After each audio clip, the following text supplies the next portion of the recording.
আসসালামু আলাইকুম। আজ আমি তৈরি করছি ঈদ উপলক্ষে চট্টগ্রামের ঐতিহ্যবাহী রেসিপি কোয়াব। আশা করছি কোরবানির ঈদে এই রেসিপিটি সবার অনেক বেশি কাজে আসবে। কোয়াব হচ্ছে মূলত মাংস সংরক্ষণের একটা আদিম পদ্ধতি। আগেকার দিনে যখন মানুষের খুব একটা বেশি ফ্রিজ ছিল না, তো মানুষ এভাবেই মাংস সংরক্ষণ করত। স্থানীয় চিটাগনিয়ানরা কোয়াবের জন্য মাংসের পিসগুলো একটু বড় বড় করেই কেটে থাকে। আমি খুব একটা বেশি বড় করিনি, মোটামুটি সাইজেরই করেছি। এবার সবগুলো মশলা অ্যাড করে নিচ্ছি।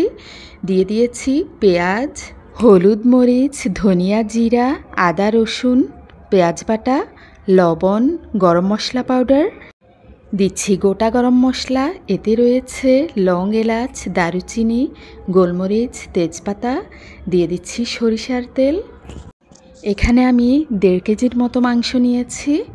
মশলার পরিমাণটা নিজেদের পছন্দ মতোই দিয়ে দিতে পারেন। আমি 2 টেবিল চামচ করে দিয়েছিলাম।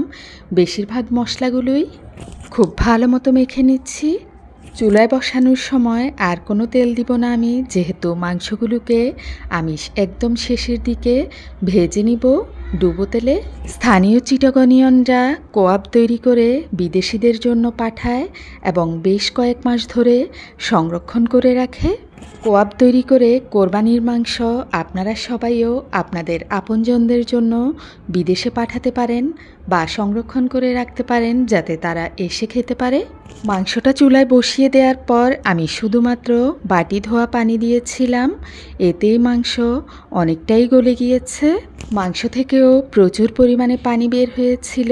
এরপর মাংসটাকে আমি ঠিক এরকম করে নিয়েছি, অর্থাৎ মশলা যখন মাংসের গায়ের সাথে একদম লেগে গিয়েছে। এরপর চুলা বন্ধ করে ঠান্ডা করে নিয়েছি।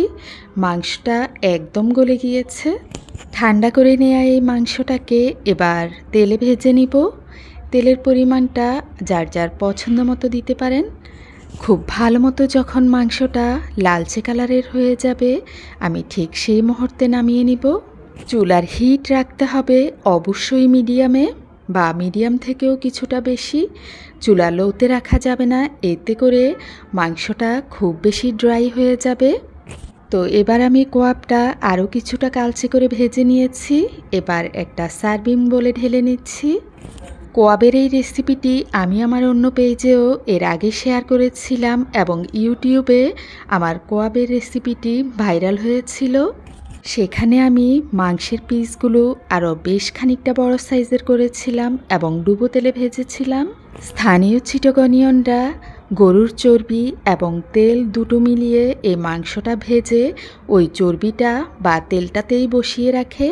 যখন খুশি এই মাংসটা নিয়ে নতুন কোনো রেসিপি তৈরি করতে পারেন। সবাই ভালো থাকবেন। আল্লাহ হাফেজ।